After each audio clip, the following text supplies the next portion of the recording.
load recording for some reason. Okay, now we're recording. Okay, thank you so much everyone for joining us in this session.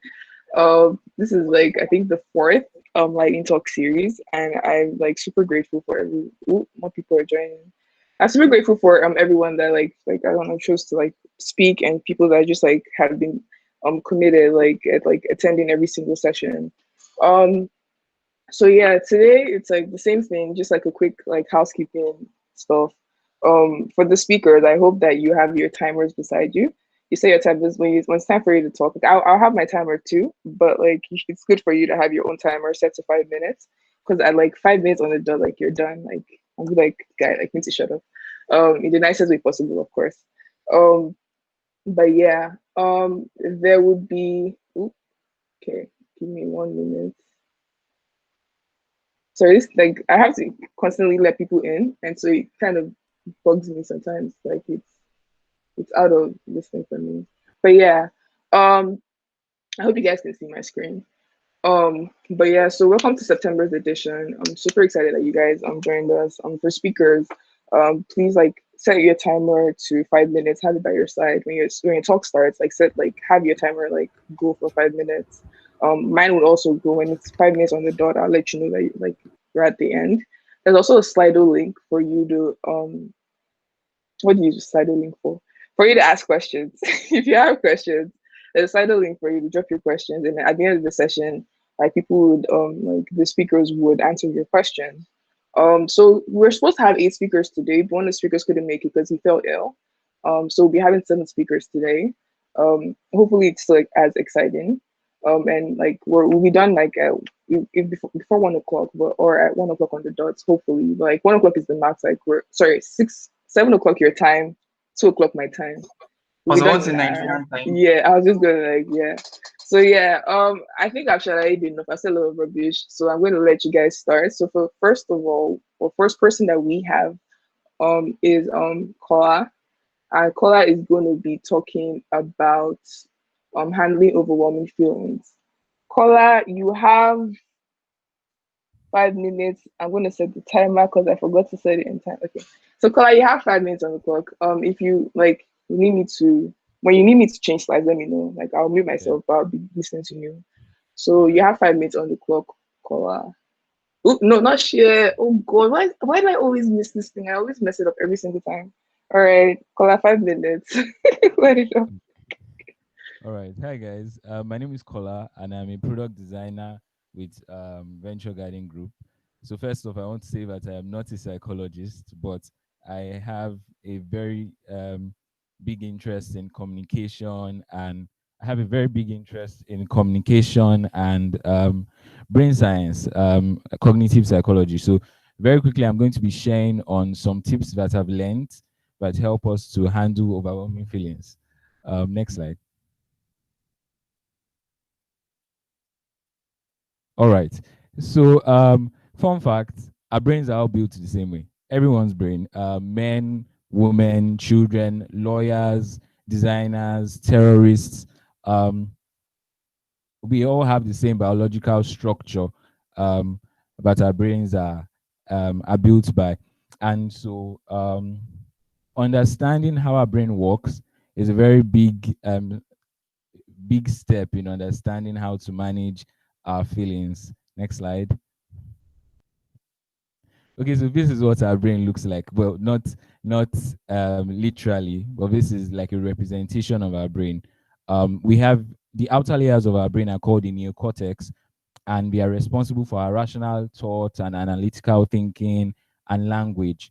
Um, and then we have a limbic system or a limbic brain that is made up of thalamus, hypothalamus, amygdala, and so on, which is responsible for all our feelings and for human behavior and decision making.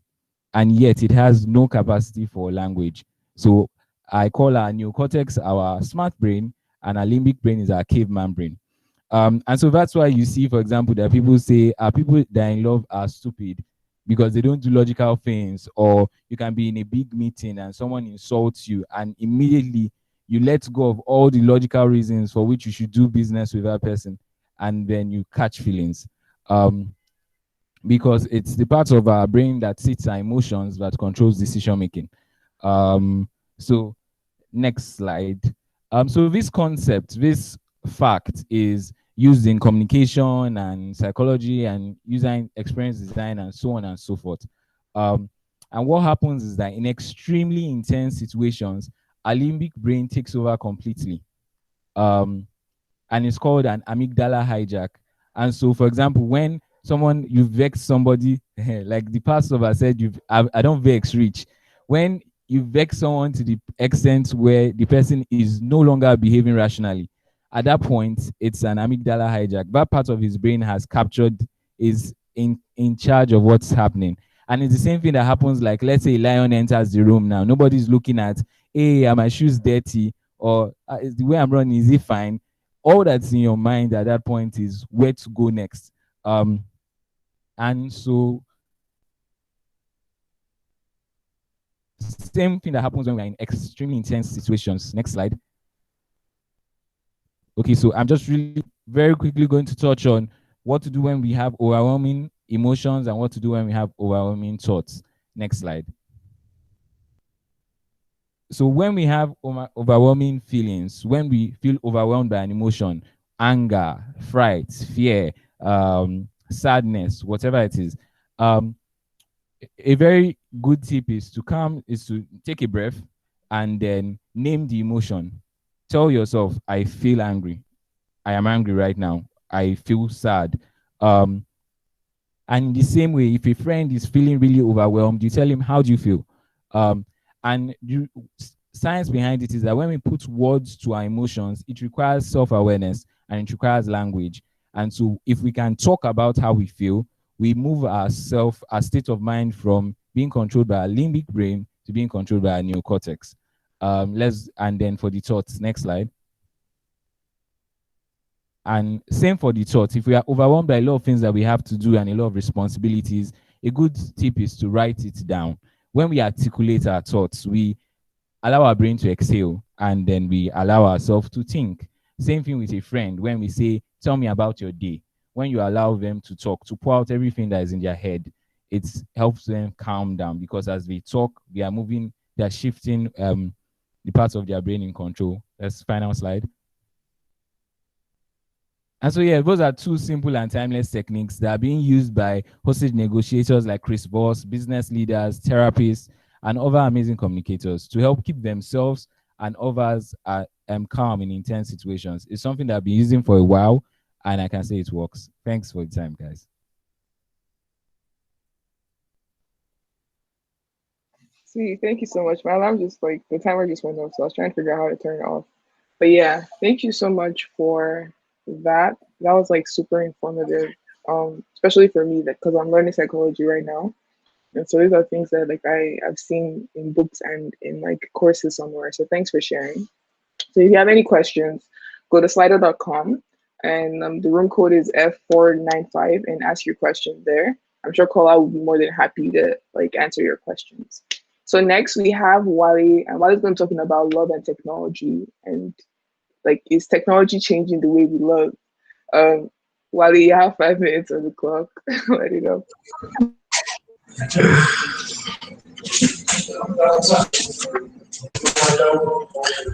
Hello, everybody. My name is Wale Ajiboye, and I'm Scrum Master at Aka Payments. So today we'll be talking about love and technology to really find out if technology is changing the way we love in any way. So yeah, let's get right to the next slide. Next slide. So what do we know? We know that technology is a medium through which we can do things faster, we can do things easier, we can like do so many amazing things, and it's like a tool. Then when we'll talk about love, we're talking about, I mean, the most basic level, love is like a level of attraction towards something or someone. Okay, and that is like the most basic thing. That's the most basic thing about that. So let's move on to the next slide. So next slide is basically tech influences on our love. How has technology affected the way we love today?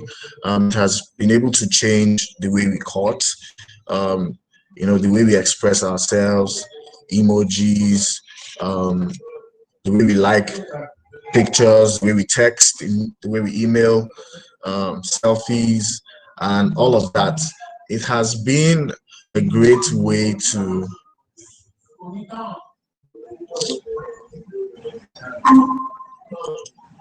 can you hear me? Yeah, we can hear you. Can you hear me? We can hear you, Let's yeah. keep going. Okay, so all right, thank you. So it has been a great way to amplify love, amplify our attraction. But the truth is that love on the most basic level is very biological. It is more about the chemicals and all the things that are in your genetic makeup, your your your decisions, the way you react to things, the way you react to people, and it is it is one of those things that you need to like make communication better with every single person, with every single thing that you have around you. I'm quick as possible. So personally, I don't think that technology has changed the way we love, because like I said before, technology is just the aspect that is not biological. So love is very biological. Love, like I said, the chemicals and all the things that happens. The only way that I believe that tech has been able to help love is in the way we interact, the way we communicate with one another, the way we perceive um, one another, and all of that. So let's move to the next slide. So today we live in the age of Tinder, where you can swipe left, where you can swipe right, and select the person that you like, or probably hook up, as it's more popular here in Nigeria.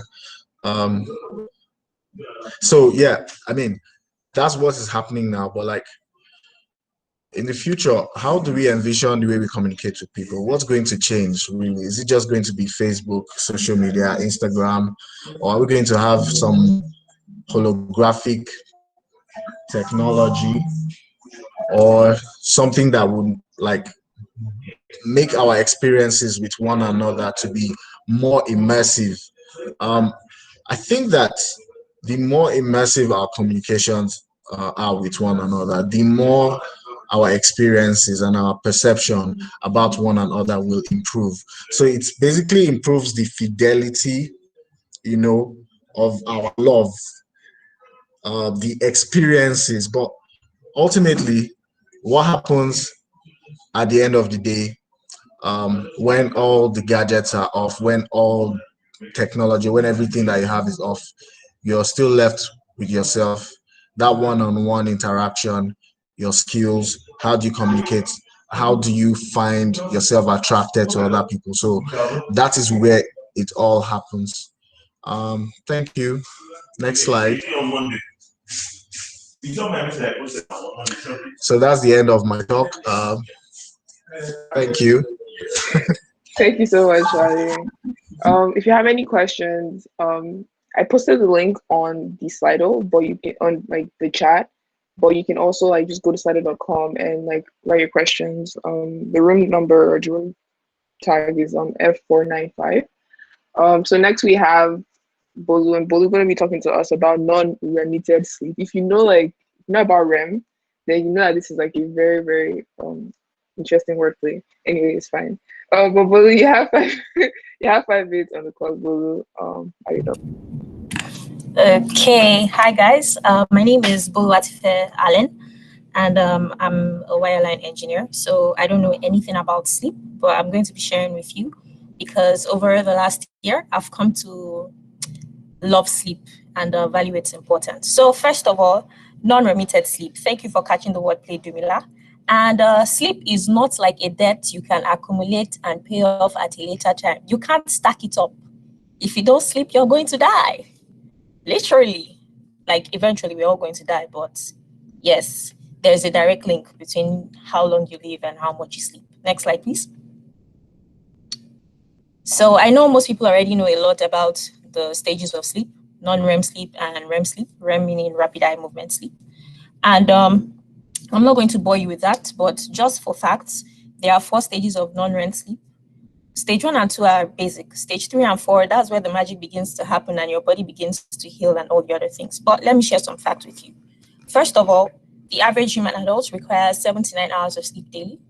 And then there are direct links between the quality and quantity of your sleep and learning, memory, mood, and reaction time.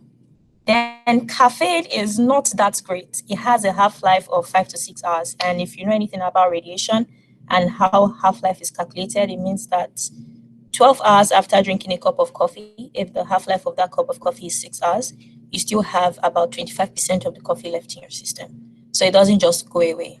And then there is a direct link between the quality of sleep you get and the strength of your immune system. And also, sleeping can help take the burden of negative emotional experiences. So if you just got your heart broken, sleep. Okay, darlings, just sleep. Next slide, please. Okay, so most people forget 95 to 99% of their dreams. That's why when you wake up, you don't remember. It was just a dream. And there are actually sleep labs. It's a thing. And the first one was created in 1925.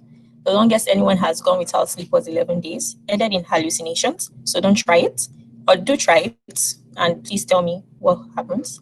And communal sleep used to be an actual thing. And by communal, I mean people, livestock, pets, extended family, everyone you hate and everyone you love on the same bed. That was literally how we went. And if you can't figure out that problem, sleep on it. And I'm serious about that. Actually sleep on it. Next slide, please.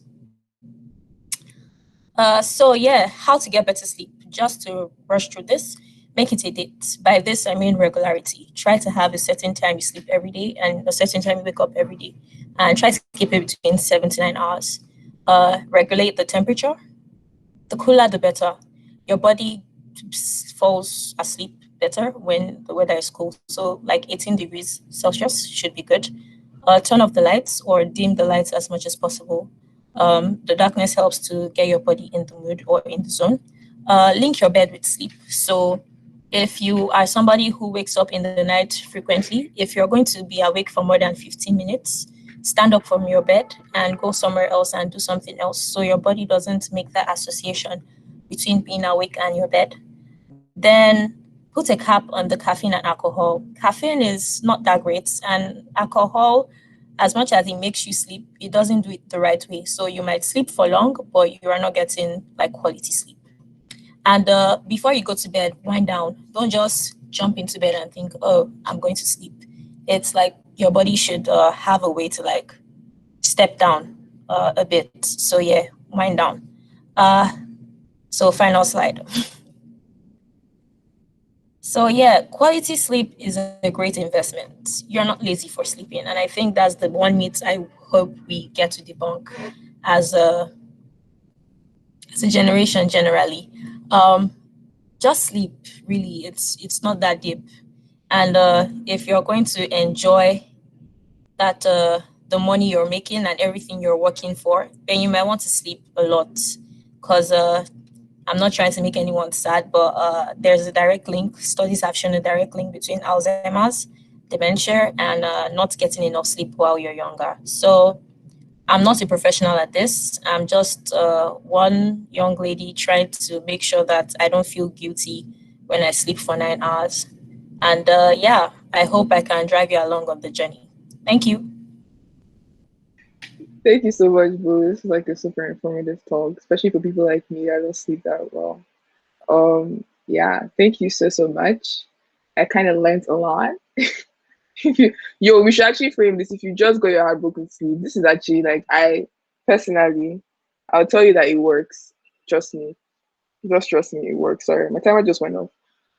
But yeah, so next we have Roland, and Roland is going to be talking to us about motion graphics and motion design graphics and motion graphic design. Honestly, he's talking about motion and design and like stuff. So Roland, you have 5 minutes on the clock. I don't know. Sorry, I'm really nervous right now. I just have to confess, I'm super scared of everybody, but I'm getting comfortable. And Dooms, please don't say motion graphics ever again. We're going to fight. So let's just get right into it. I don't remember my slides anymore, but I'll try. So hi everyone. Sorry, next slide, please. Hi everyone, my name is Roland Olamide, actually Olamide Roland, and people know me as Rog the Goat since the beginning of this year.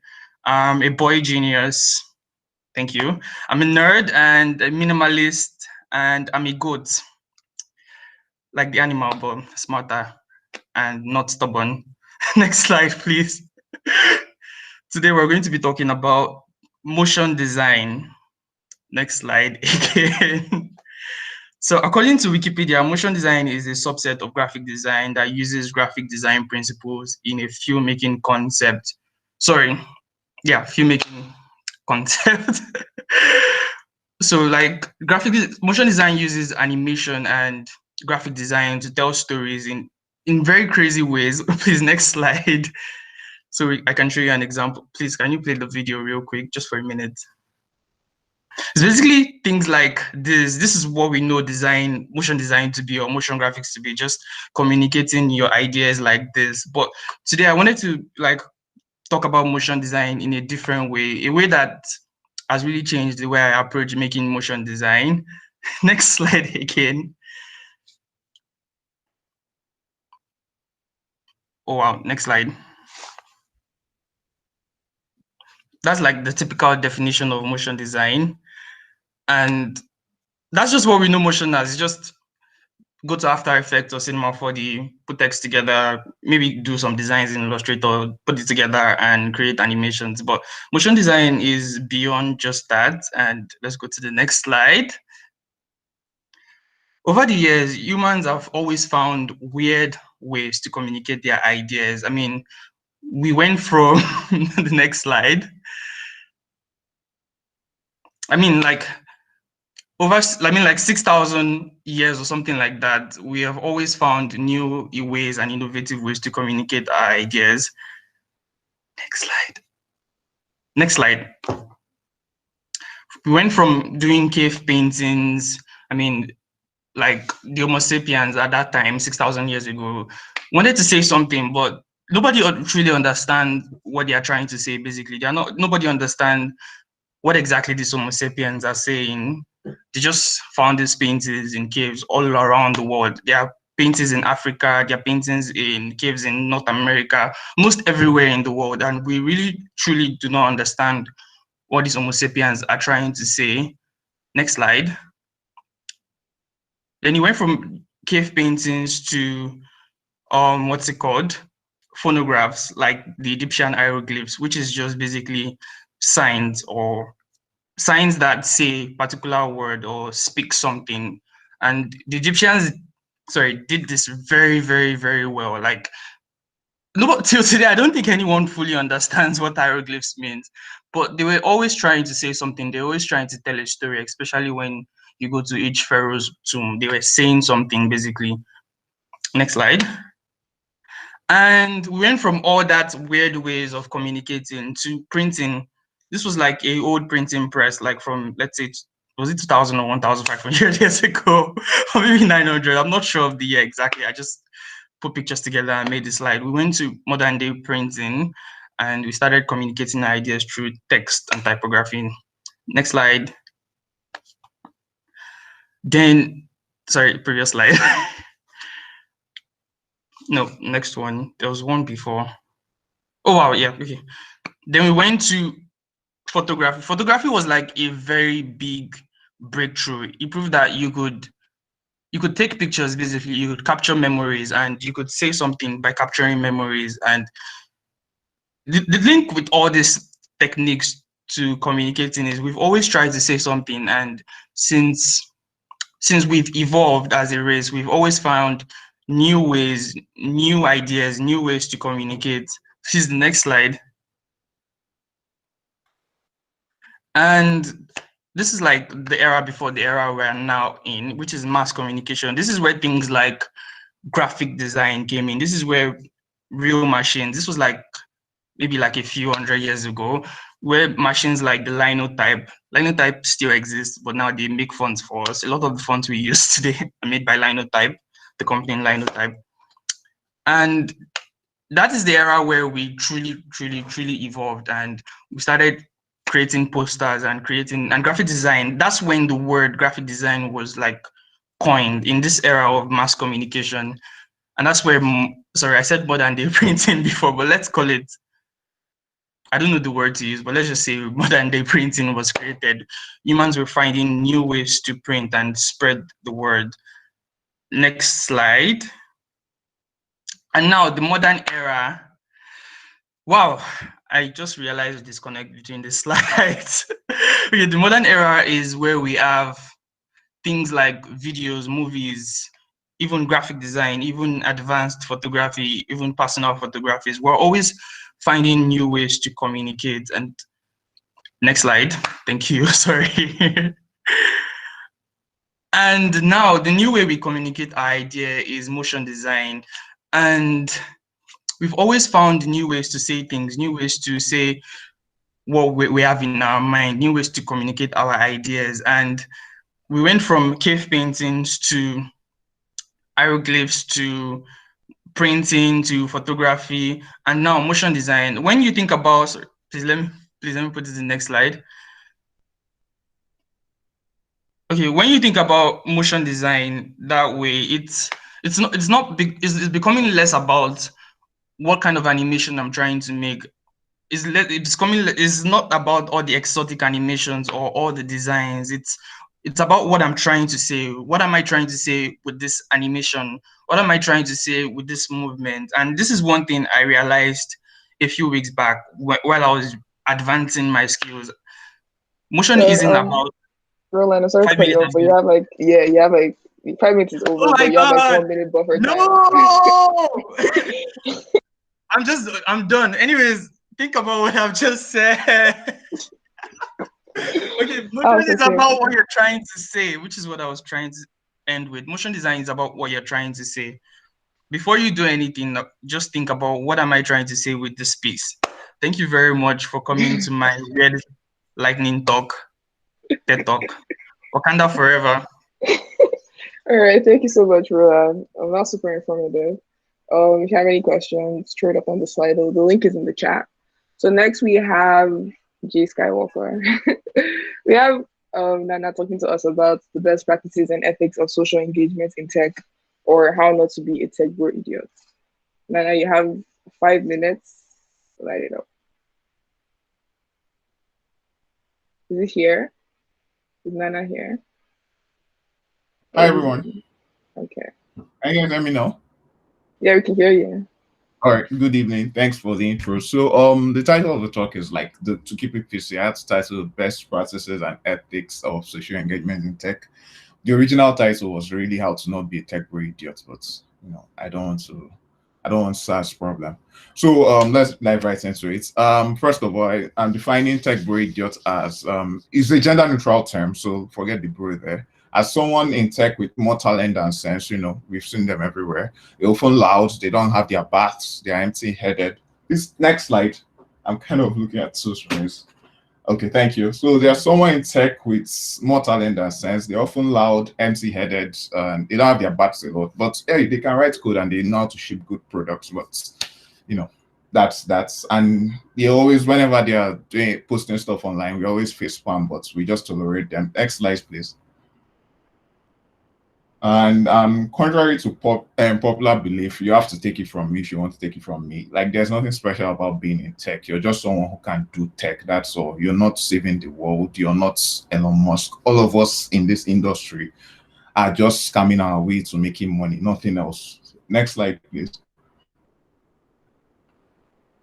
So who are the people on the team? Those people, you see them every day. So I just decided to give them cool names so we can relate to what they do. First of all, we have the dark pattern designer. This person designs dark patterns that frustrates their users, oftentimes scamming the users as well with the screens. They're always fighting with their PMs and their devs, but that's a story for another day. And the most annoying thing they do is that they're always redesigning someone's landing page or Moodle. Like, who sent you? Go and do something else. And the next person is the engineer bootlicker, like I titled it. They've probably finished like 2 courses on Udemy. Good for them. And their GitHub contributions are a mess. Well, everybody's on this. And they're always seeking validation from industry, quote unquote, industry leaders. I don't know what makes someone an industry leader, by the way.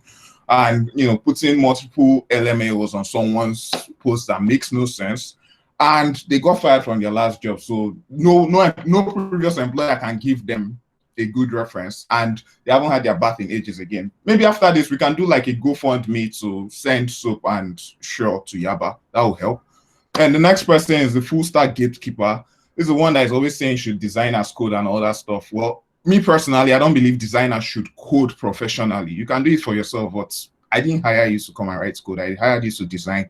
They're always saying women are taking over, even though like the stats show that is a 79 to 21% distribution. And they say they can build Paystack in 5 days. I'm still waiting. And they went to go and tell Story that they wanted to use tech to build a consent app. Like, I didn't know how stupid that was. And the Ogabata of them all, the co-founder of City of Abaya Republic, they've been in this industry since before I was born. Good for them. They always should posting on other industries. I mean, like, you only do tech, and they're always loud and wrong and centering themselves against every industry. So me, like an example here, maybe one day I'm going to raise my own $5 million. I don't want someone to come here after raising my $5 million, the person will now come and say that he remembers when I was squatting in his apartment. Like, nigga, can you just say congratulations and move on? And they're probably scamming their employees, or they owe their employees a lot, bootleg dilemma model. They feel like tech can fix everything. There's a domain for everything. Next slide. Next slide, please. So how do we stop these guys from frustrating us? First of all, we have to beg them to stop building phishing sites for BEC and scam emails. We need to beg them to stop including dark patterns in their products and stop scamming us. And we need to tell them to basically mind their jokes, like let them be inclusive, promote decency, let them just have respect for everyone. It's not a big thing, I beg. And the last one is, for Nigeria, almost all of us in this tech industry, we're all doing fintech, I agree. So it's annoying when someone in fintech doesn't know anything about how finance or how CBN or how tech works. It's somehow. So like, let them like learn, be humble, like expand your reach. If not, just shut up. And next slide, please.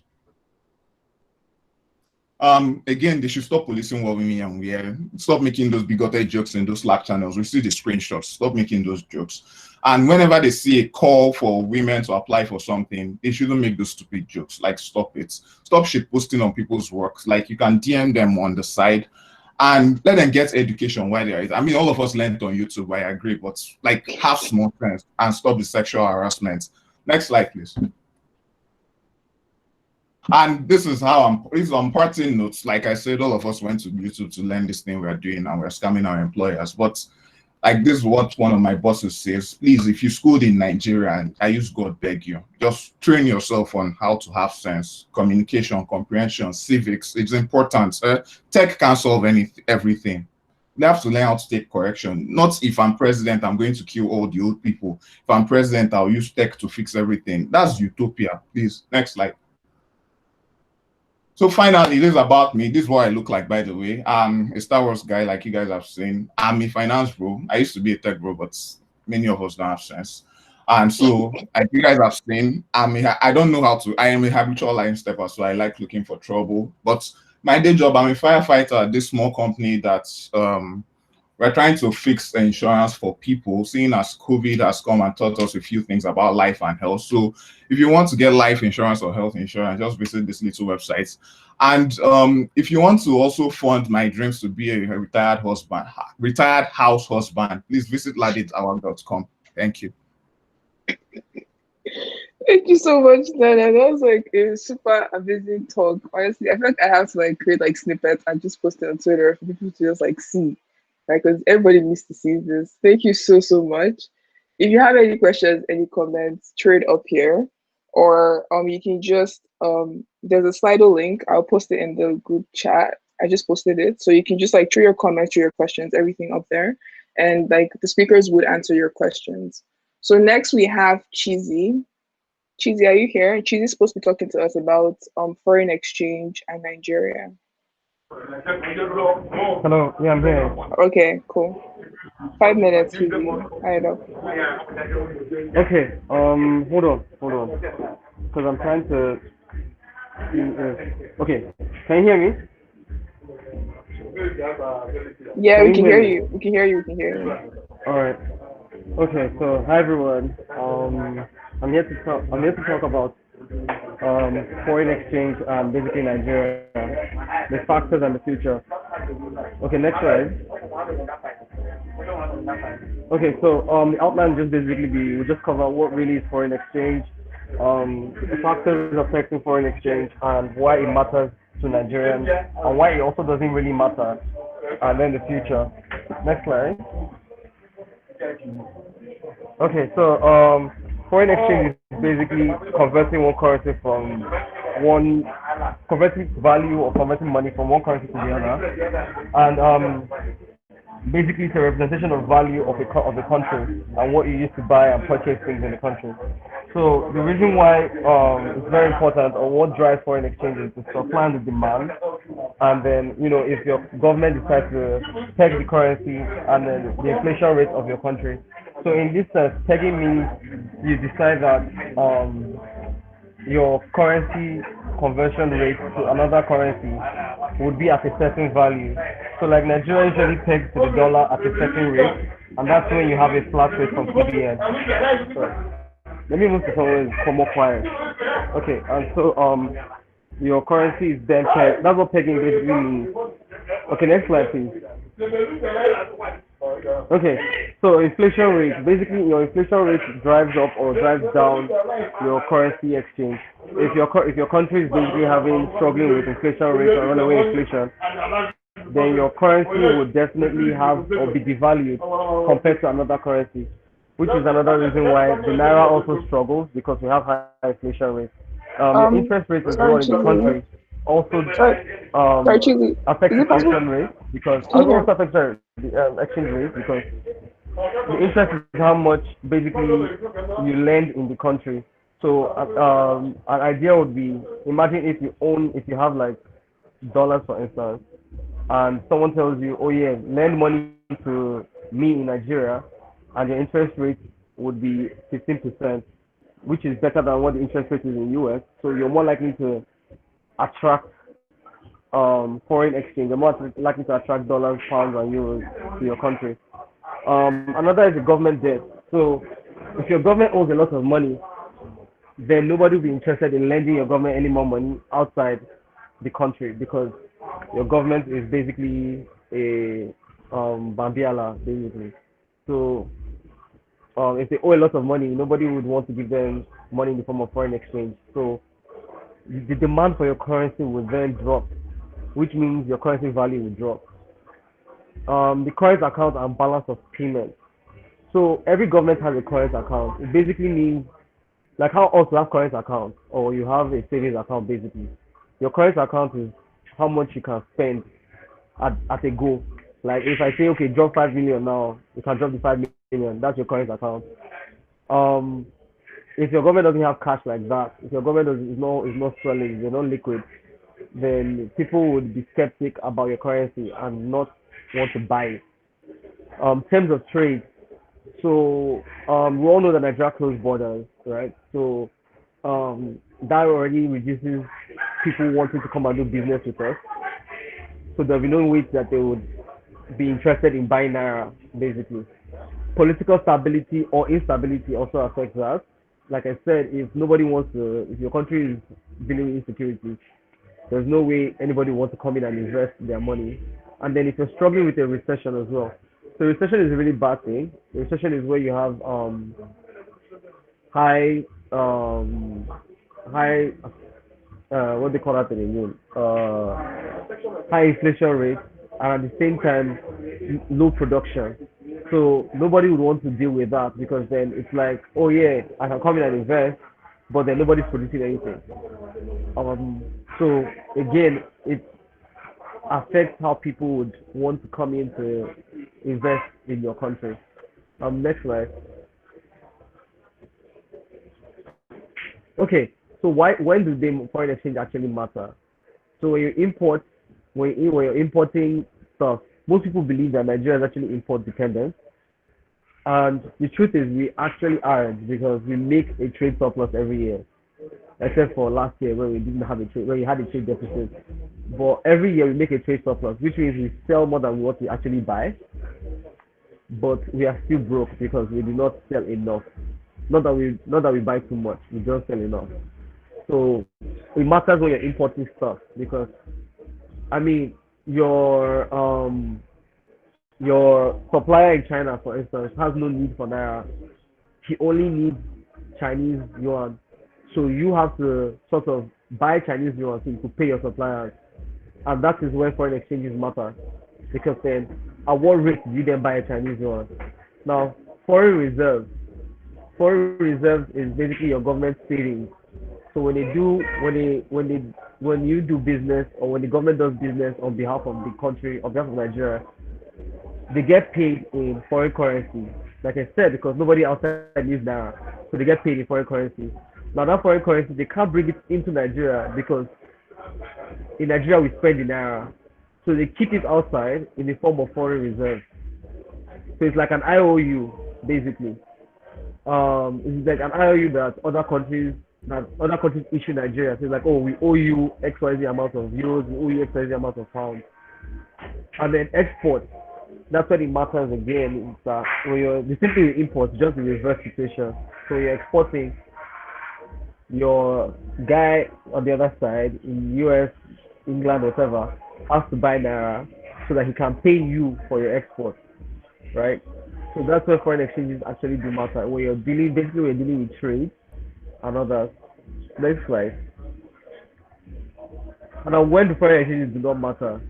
So basically, when we're dealing here in Nigeria, when people mention, oh, the exchange rate and everything, I want to pose this question to people. Ask yourself, when last did the foreign exchange actually did affect you personally? It kind of does, but at the same time it doesn't, because then you earn in naira and you spend in naira, especially for those of us who generate revenue in naira. You earn here, your consumers are here, your suppliers are here. So what do you really do is that if inflation is going up or down, you just adjust your price with inflation, and not necessarily whether the exchange rate is having a go at it. Not necessarily the exchange is going up or down, it's just inflation that you're adjusting.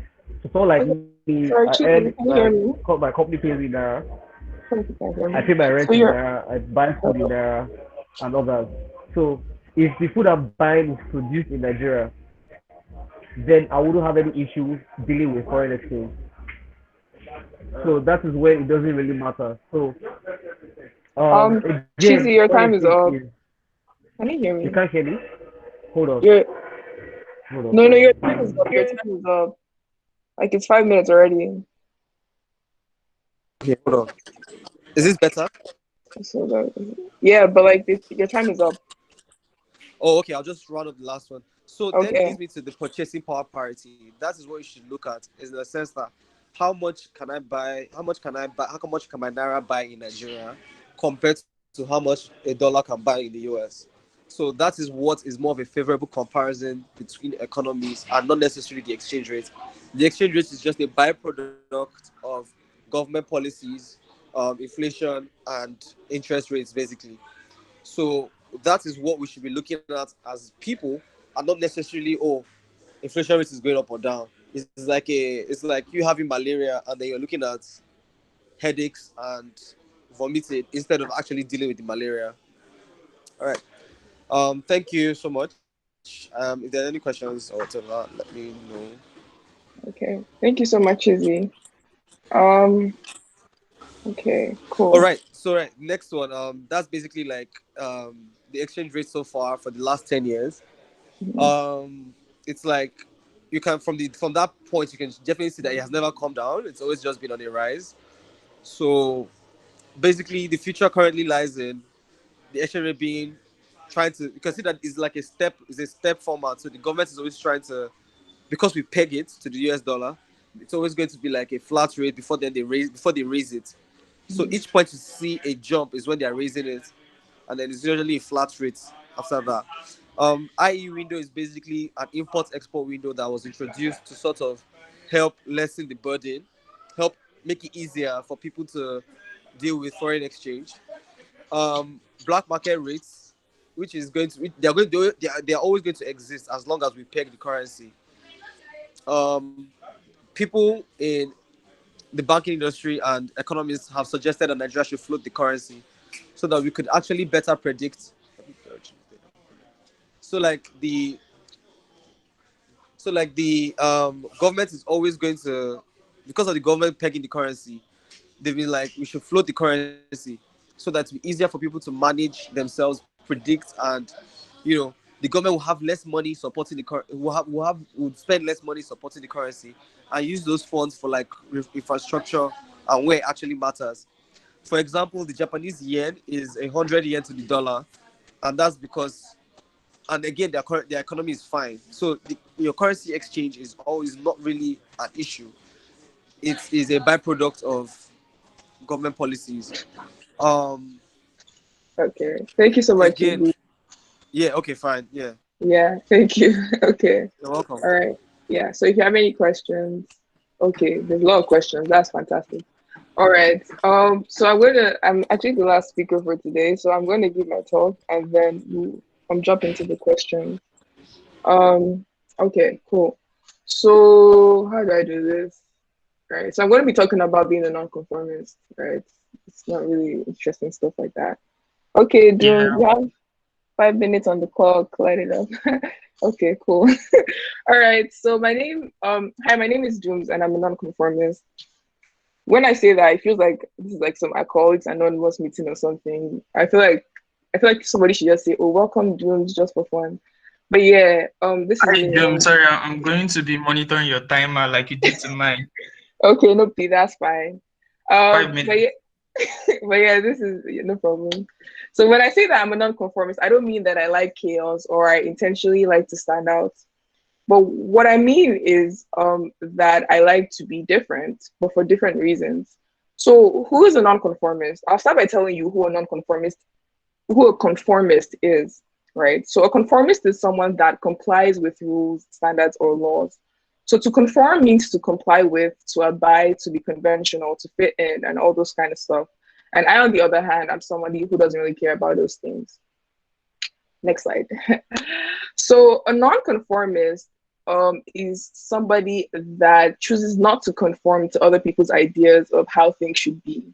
So what being a nonconformist really is to me is me being able to create my path and define my character. To me, it means being able to shape my life and my character and my beliefs and my values by myself based on who I am, who I could be, and what I believe to be right. So I'll tell you a quick story. So when I was younger, I struggled a lot with accepting myself. I was bullied a lot in high school, so it affected my self-esteem. And my interests didn't really help at all. Like I loved video games and I loved like hanging out with guys. I loved watching football. I loved wearing trousers and sneakers, like things that society has termed as manly things, right? And it wasn't my fault. I hung out with a lot of guys growing up. I lived with a lot of men growing up and I hung out with a lot of guys growing up. So it only made sense that I started acting like one. So I absolutely, like, I hated dresses or heels or makeup and all those things. And my mom wasn't really okay with that. So she would force me into dresses. She would force me to look prim and proper and all that. And so for the longest of time, I thought that there was something wrong with me, right? And it's really interesting because obviously there was nothing wrong with me. I just didn't like those things. And I mean, that's okay. But then the way society made it seem was that, like, if you don't like those things, you're not a normal girl. Society made it seem like girls should like pink and they should like dresses and they should like shoes and they should like bags and makeup and all those things. And society made it seem like people that don't like those things have a problem.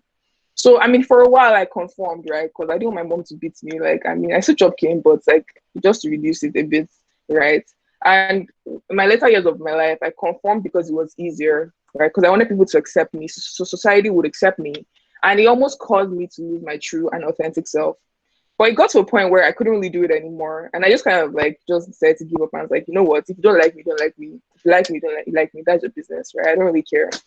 And it's really interesting because when I started to do that, people became drawn to me. People began to like I began to meet really amazing people, and like I didn't know how to fake or form or to like act some way or do some things that I was uncomfortable with, right? And I also lifted this into my career when I saw that it was working for my social life. I lifted it into my career, but I can't talk about that right now because I have 5 minutes or less right now. But yeah, so I mean, I want to talk about why people conform. So why do we conform?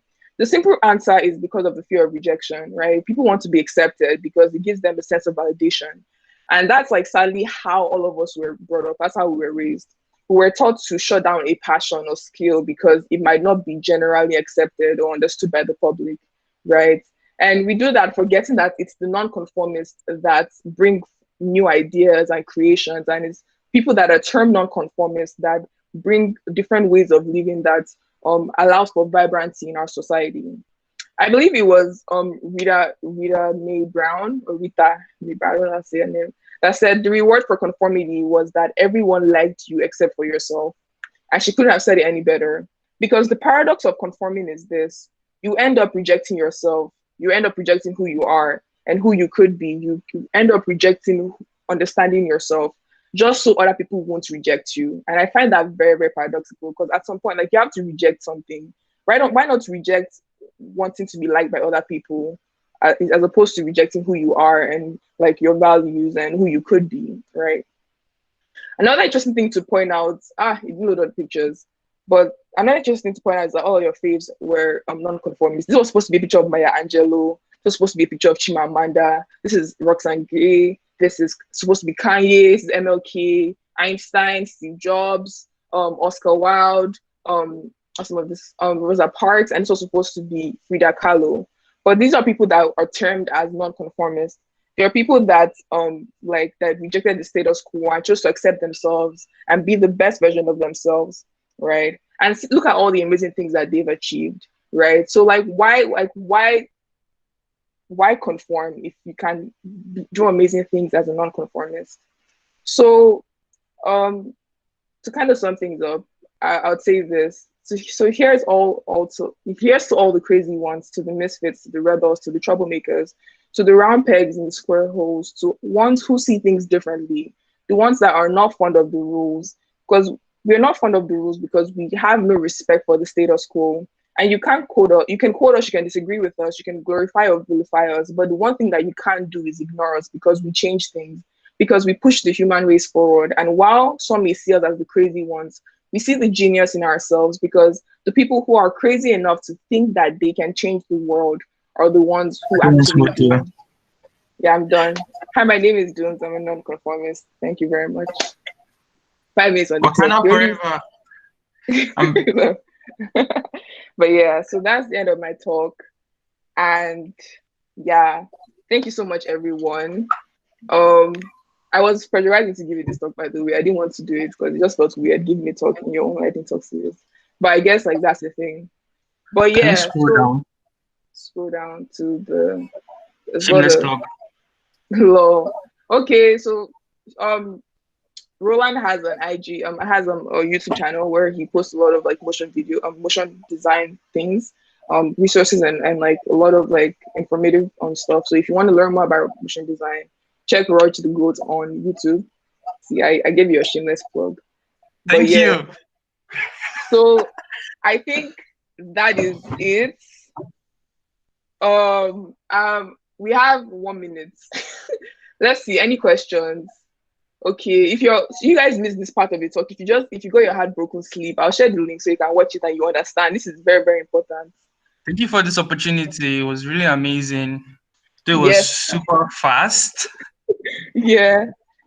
It was really, really, really fast. I didn't expect it to be too fast, but thank you very much for the opportunity to just share ideas with you and everyone.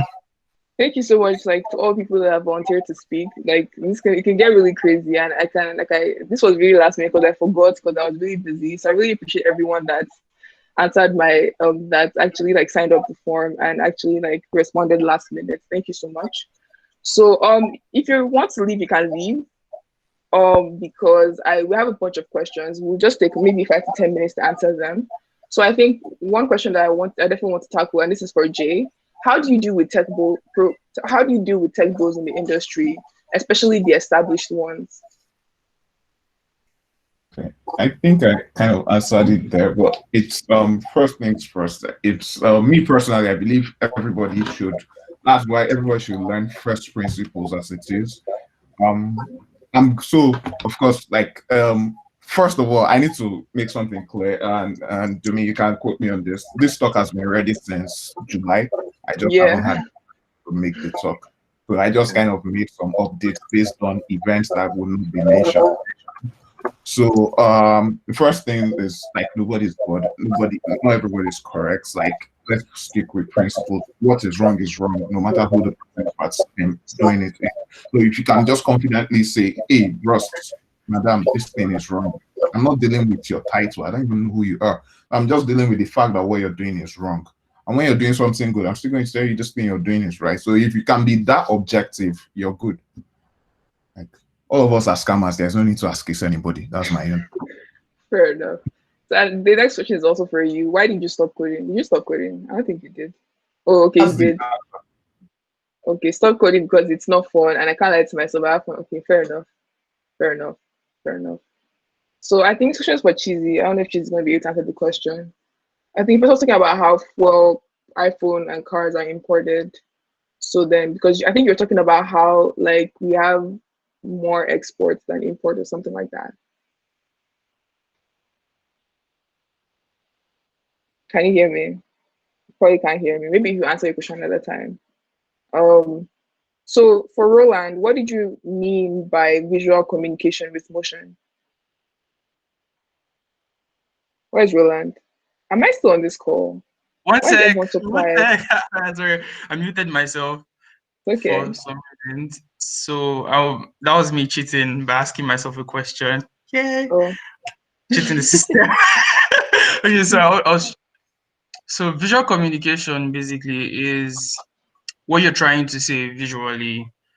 Basically, we have different ways of visual communications, and over the years as humans, we have developed many interesting ways to communicate visually. And motion design is a form of visual communication. And I was trying to say that it doesn't matter, it's not about making the most fancy animations or making the best design. It's about saying something with motion design, communicating an idea. Then a very good example was that Apple commercial we played initially that we couldn't finish. That was my favorite Apple commercial, by the way. Anything from Apple I love it. That's why that speech you gave in the beginning was just dope. Sorry. Like that Apple commercial, if you watched it very well, you could understand visually what they were trying to say. They were trying to sell the product. They were trying to communicate what you're feeling when you have AirPods Pro on through the video, basically. Through not just with the video, with the sound, with the speed, with the animation. And that's ultimately what motion design is. I hope I answered my own question, right? I hope you did too. But yeah, okay. So I think with that, I think we've come to the end of this month's lightning talk. Thank you so much, everyone that spoke, everyone that spoke. I honestly I learned a lot. Well, I learned a lot. Who's that? Who's that saying video, right? I learned a lot and I really appreciate you guys. Like I learned like so much, you guys. So I'm looking forward to next month. If you'd like to give a talk next month, I just need to find the link. I always forget to have the link here, but I'll show the link in this thing in a couple of minutes. And so you can get to just like sign up for okay, I found the link. Sign up for the next session. Thank you again so much, everyone. I hope you have an amazing, I don't know, rest of your month, and I'll see you next month, hopefully. Thank you. Wakanda forever. What's this Wakanda forever that you keep saying? Let me stop recording. Good night. Good night, everyone.